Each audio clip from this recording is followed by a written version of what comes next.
Hi students, this is your master teacher at Vedanta Shubham Pathak and today's class is going to be the same chapter जो पिछली बार कर रहे थे यार, Socialism in Europe and Russian Revolution. दूसरी class है आज. If you haven't still seen the first class of this, please look for it. अच्छा मैं बता दूं आपको how do you have to look for. Just type the name of the chapter that you are searching for and type lesson 1 or lesson 2, L1 or L2 and you will simply go to that specific video. चलो अभी मैं आपको बता देती हूँ that if you still feel कि ऐसा जैसे socialism in Europe is a very difficult chapter. I always say this to my children that ये बहुत difficult chapter है. So if you feel that you want help in such chapters, only one particular topic or one particular chapter, then this course is for you. Vedantu is offering you a chapter specific course which is known as micro course. You can avail it in just ₹1. So think about it and be a part of our family. चलो before moving on let me tell you that ये थे last session के answer. In every session at the end of it मैं आपको 1 marker important questions देती हूँ to which you have to give your answers in the comments below. Right, तो ये आपके आंसर्स थे. If you haven't check them out एक बार स्क्रीनशॉट लेके अपने आंसर्स टैली कर लेना. और Sangram, Savita and Om Mishra, well done, आपने सबसे पहले दिया है जवाब. और चिल्ड्रन अगर आपको भी स्क्रीन पे आना है next time so just subscribe to our channel because if you subscribe you will get to know when the video is gonna go and then आप सबसे पहले देख लोगे और सबसे पहले आंसर कर दोगे. ठीक है, तो आज के टॉपिक्स हैं ये सारे. ये है इंडेक्स आज का. ये सब कुछ आपको पूरे सेशन में मिलेगा. 3 या 4 नंबर के लिए एग्जाम्स के लिए आप प्रिपेयर कर लोगे. Support for socialism. Last class में मैंने आपको बताया दैट सोशलिज्म जोरों शोरों पे चल रहा था यूरोप में. इस क्लास में हम उसका स्प्रेड पढ़ेंगे. So by 1870 socialist ideas were in entire Europe. हर जगह फैल चुके थे. इनफैक्ट एक सेकेंड इंटरनेशनल नाम की इंटरनेशनल बॉडी भी बन गई थी अगेन सोशलिस्ट से रिलेटेड. नाउ जितने वर्कर्स थे इंग्लैंड के, जर्मनी के या बोलो कि पूरे यूरोप के, now they were getting more and more politically aware और उनको सोशलिज्म बहुत अच्छा लग रहा था. And in the light of socialism, they were fighting for better living condition, more work, less working hours, and also more amount of money. ना थोड़ा ज्यादा पैसा मांग रहे थे, right? And they were all of them. They were doing it by organizing themselves. तो ये है socialism की ताकत. Now जर्मनी ले लो, ब्रिटेन ले लो, फ्रांस ले लो, हर जगह अपनी अपनी सोशलिस्ट बॉडीज बन चुकी थी. Germany, there was Social Democratic Party. Then Labour Party was there in Britain. 1905 it was formed. आज भी एक बहुत important party है ये ब्रिटेन की. And in France there was Socialist Party. But you know what? In fact, इतने ज्यादा spread के बाद भी till 1914 मतलब till the World War number 1 कहीं पे भी सोशलिस्ट गवर्नमेंट नहीं बनती थी. There was no socialist government in any of the nations in Europe. In fact अभी भी जो गवर्नमेंट है वो सिर्फ कंजर्वेटिव लोगों की ही बन रही थी. People who are opposing the change, people who are pro tsar people, उनकी ही गवर्नमेंट थी और वही जो है अभी भी रूल कर रहे थे. लेकिन definitely it is true that socialism was slowly gradually making it foothold strong in Europe और आगे मामला बदलने वाला था. अभी चलते हैं रशियन रेवोल्यूशन की तरफ. So in the last class I told you that the half of the chapter is about socialism, the ideology, and half of it is about Russian revolution. और हम दोनों को एक साथ क्यों पढ़ रहे हैं? Because Russian revolution, the force for it was socialism. तो रशिया की बात करते हैं. जैसे in French revolution we studied about कि पहले क्या सीन था ना रेवोल्यूशन से पहले. Let's talk about Russia now. तो रशिया में भी ऑटोक्रेटिक रूलर था. Autocratic means absolute rule of only one person and that one person was Nicholas II. अच्छा जार क्यों लिखा हुआ है इसके सामने? Because in Russian language the king is known as Tsar. So Tsar Nicholas II बन गए आपके एब्सोल्यूट रूलर. अच्छा रशिया जैसा तो कोई कंट्री नहीं था because अभी रशिया बना ही नहीं था. There was a Russian empire और उसमें बहुत सारी प्लेसेस आती थी, बहुत सारी प्लेसेस और अलग अलग रिलीजन्स होते थे. लेकिन तब भी the majority religion of that empire was Russian Orthodox Christianity. इसके अलावा Muslims were there, Protestants were there, Catholics were there and even Buddhist were there. Okay, economy and society की बात करें तो Russian economy and society was very interesting. Russia के workers ले लो, Russia के पीजेंट्स ले लो, they were very very different from other parts of the Europe. मैं बताती हूँ कैसे. सो जहां यूरोप में इंडस्ट्रियलाइजेशन चल रहा था वहां रशिया में अभी भी 85% of the population was agriculturist, मतलब कि फार्मर्स थे या पीजेंट्स थे. और कल्टिवेटर्स दोनों तरीके के लिए प्रोड्यूस करते थे for themselves also and for exporting to other nations also.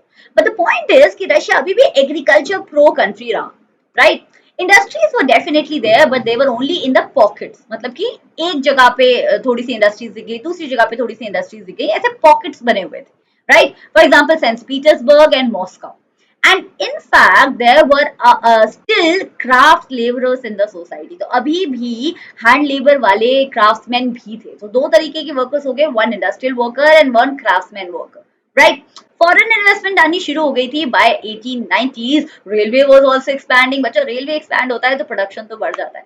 Coal production double हो गया, आयरन एंड स्टील प्रोडक्शन 4 गुना हो गया, all of that because of railway.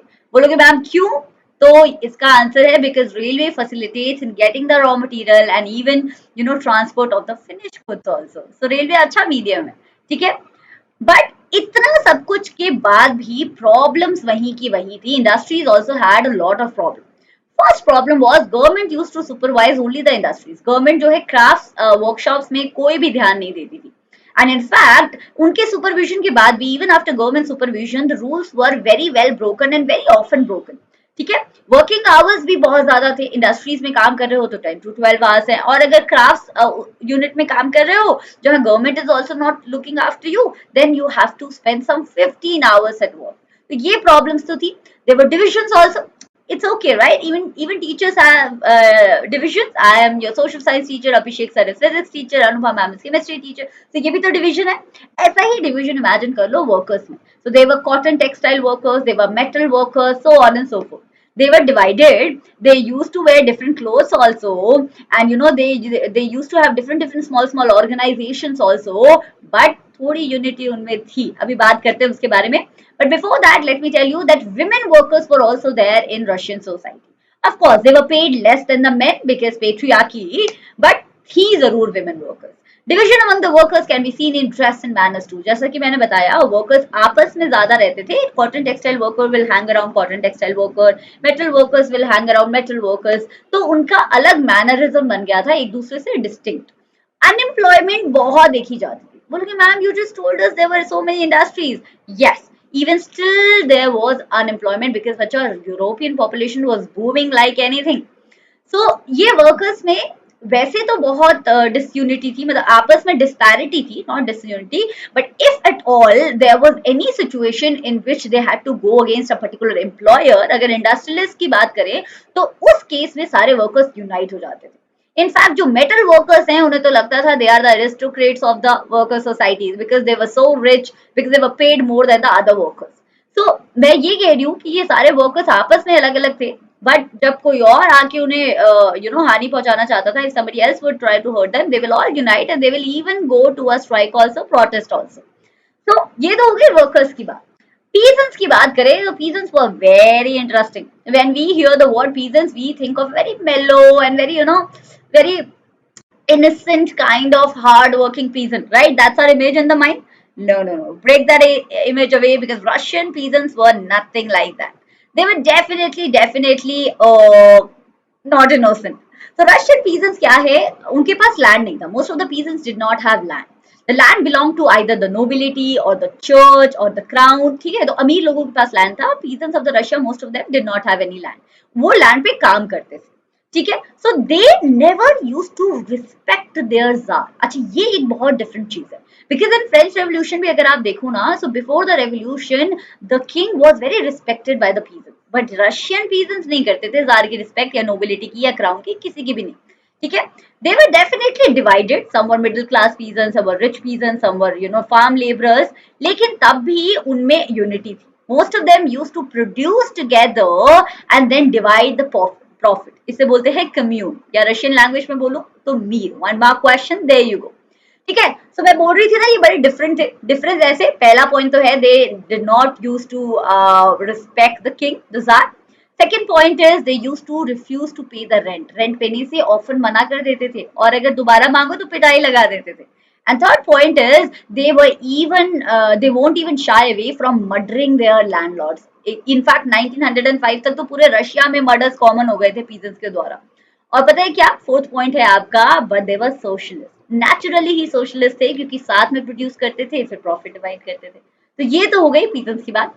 इसी तरीके से आप देखो थोड़ा सा सोशलिज्म आपको वर्कर्स में भी दिखा because they will also unite. थोड़ा सा सोशलिज्म पीजेंट्स में भी दिखा. तो रशिया में ना सोशलिज्म कुछ नेचुरल लेवल पे ही था, बस एक पुश की जरूरत थी. तो पुश आने वाला था. लेकिन पुश से पहले मैं एक बात बताती हूँ कि सारी political parties were illegal. The Tsar, he was autocratic, absolute. He had declared all the political parties illegal before 1914. फिर भी चोरी चोरी चुपके चुपके एक पॉलिटिकल पार्टी बन ही गई. The name of the political party is Russian social democratic workers party. एक umbrella सी party थी, इसमें सारे वर्कर्स होते थे और ये पार्टी बनी थी 1898. This party used to publish its own newspaper, mobilize the workers, organize strikes. सब कुछ चोरी चोरी चुपके चुपके, बिकॉज ओपन में तो इलीगल थी पार्टी, राइट. अब पीजेंट्स जो है उनके कुछ स्पेसिफिक कंसर्न्स होते थे. Workers had there specific concerns, peasants had there specific concerns. So peasants became the main force of the revolution. वो naturally socialist थे, अभी हमने पढ़ा लास्ट टॉपिक में. तो उन्होंने अपनी अलग पार्टी बना ली. Their party was known as Socialist Revolutionary Party, which was formed in 1900, and they were clearly only aligned with peasants' rights. सिर्फ अपनी चीजों पे देखते थे. ठीक है. डिमांड क्या थी उनकी? उनकी डिमांड थी कि ये जो नोबिलिटी और ये जो अमीर लोग जितना लैंड लेके बैठे हैं, ये सारा लैंड पीजेंट्स को दे दो. If peasants are cultivating, give the land to the peasants. This was what peasants of the Russia were demanding through their party, Socialist Revolutionary Party. ठीक है. But वाल्डेमार लेनिन पिक्चर में आने वाला था. अच्छा, ये बैकग्राउंड एनसीईआरटी में हमें नहीं मिलता है. So जो पार्टी में बता रही थी ना, workers democratic party, the 1898 one, वो पार्टी अब डिवाइड होने वाली थी दो पार्ट्स. अब उसके पहले हम बात करते हैं वाल्डेमार लेनिन की. इससे पहले कि मैं आपको डिविजन बताऊं. So Valdemar Lenin एक डिवीजन हेड करने वाले थे. Valdemar Lenin became an important figure. He was of this idea. उन्हें ऐसा लगता था कि peasants को revolution का force नहीं बनाना चाहिए. Because Valdemar Lenin realized that even peasants have a lot of divisions in them. Some are poor, some are middle class, some are rich, right? तो वो कह रहे थे कि peasants को पूरा force मत बनाओ, workers को force बनाओ. At the same time, Valdemar Lenin did not believe in an open, indisciplined party. उन्हें लगता था थोड़ी सी स्ट्रिक्टनेस तो पार्टी में होनी चाहिए. ठीक है. और यही वाल्डेमार लेनिन जो है हेड बन गए बोल्शेविक के. So फिर से बता रही हूँ, social democratic party got split up into two parts, Bolsheviks and Menshevik. The head of the Bolsheviks became Lenin, Valdemar Lenin, and the head of the Menshevik became Martov. Lenin को लगता था कि party थोड़ी discipline होनी चाहिए, revolution का wait करना चाहिए, पीजेंट्स पे रिलाई नहीं करना चाहिए. मार्टोव को लगता था कि पार्टी ओपन होनी चाहिए, जिसको आना है आओ, it should be open to all, we should talk about elections and we should talk about reform. तो ये तो हो गया आपका. देखो 5 मैंने यहाँ पे आपको डिफरेंस पॉइंट्स दे रखे हैं, एनसीईआरटी में आपको नहीं मिलेंगे. If it all this question comes, you are fully prepared with this slide. Now let's talk about 1905 revolution. इतनी सारी प्रॉब्लम चल रही है, peasants are unhappy, workers are unhappy, revolution तो आना ही था, राइट. सो 20th सेंचुरी की बात करें तो रशिया वाज ऑटोक्रेसी. अब लोगों में इतनी पॉलिटिकल अवेयरनेस है, people are so politically aware that they understood that absolute rule of one person is absolutely wrong. तो उन्हें ये बात तो समझ आ गई थी. तो उन्होंने क्या किया? चुपचाप खुद को ऑर्गेनाइज करके जार के अगेंस्ट खड़ा कर दिया. Social democratic, social revolutionaries, peasants, workers, Jadidis, सब लोग जार के अब अगेंस्ट हो गए थे. अच्छा, 1 मार्क क्वेश्चन, जडीडिस कौन होते हैं?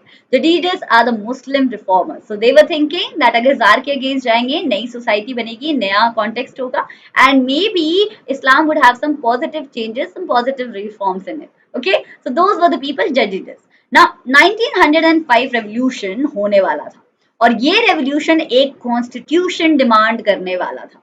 ये रेवोल्यूशन कैसे हुआ वो हम अब बात करेंगे. तो बात ऐसी है कि ऑलरेडी लोग बहुत दुखी थे और now Russian workers had a bad year also. Particularly Russian workers के लिए बहुत बुरा ईयर था. ठीक है. सो मैं बताना चाहती हूँ कि पूरे यूरोप की पॉपुलेशन बहुत बढ़ रही थी एंड पॉपुलेशन के अकॉर्डिंग ना तो एम्प्लॉयमेंट थी और ना तो प्रोडक्शन थी, ग्रेन प्रोडक्शन थी. So same thing was there in Russia also, and 1905 became a particular year जब चीजें ज्यादा खराब हो गई. So prices inflated. जो essential commodities होती है जैसे bread, butter, इनके prices inflate हो गए और रियल वेजेस घट गई. मतलब पैसे तो उतने ही मिल रहे हैं जितने पहले मिल रहे थे और प्राइसेस बढ़ गए हैं, तो रियल वेजेस कम होंगे.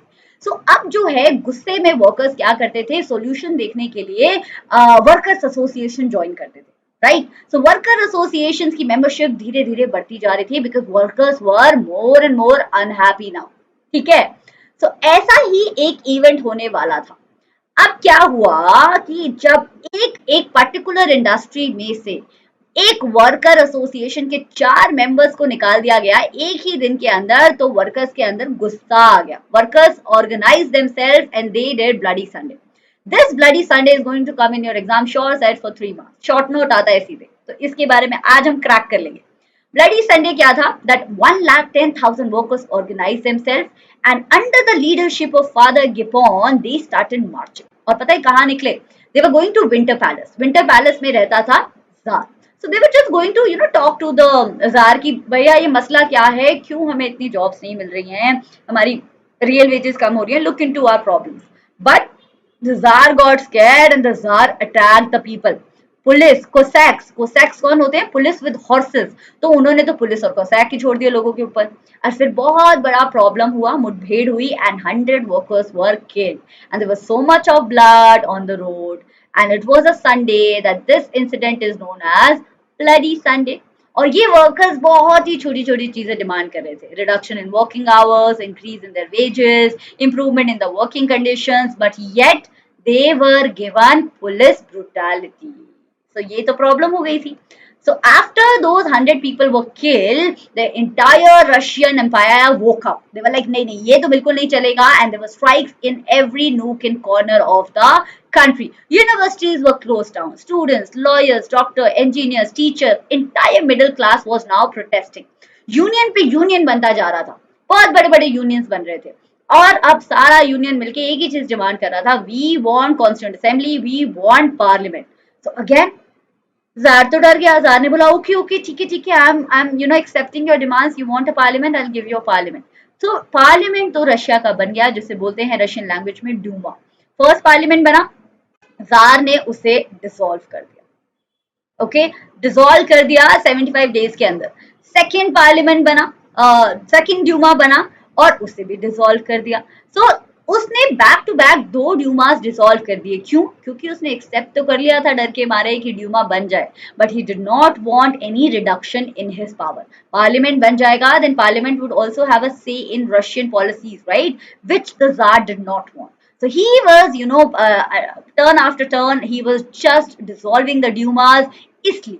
और इनफैक्ट जो थर्ड ड्यूमा बना उसने बड़ी चतुराई से, बहुत cleverly, he only put conservative people in the Duma because conservative people are pro tsarist. तो ये लगाया था दिमाग हमारे जार ने। अब इससे लोगों में और गुस्सा बढ़ने वाला था और कुछ तो बहुत बड़ा होने वाला था। We'll study about that in the next lesson. If you like this session, like the video and don't forget to subscribe. अगला सेशन बहुत जल्दी आएगा। Let me tell you the most important 1 mark question. इनके answers you have to tell me in the comments below. First question is the commune of the farmers को क्या बोलते हैं? ठीक है। Second question is who led the process of workers to the event Bloody Sunday? कौन lead कर रहा था Bloody Sunday? मैंने बताया। एंड होमवर्क क्वेश्चन भी है, who wanted to modernise Islam to lead their society? आइए एक हिंट दे देती हूँ इसमें, these were the people who were against tsar. Okay, ये है आपकी hint. Now, if you still haven't thought about VSAT, please give it a thought. Go to the website. The registration is completely free. I'll see you next time. Don't forget to like the video. Bye bye. Love you.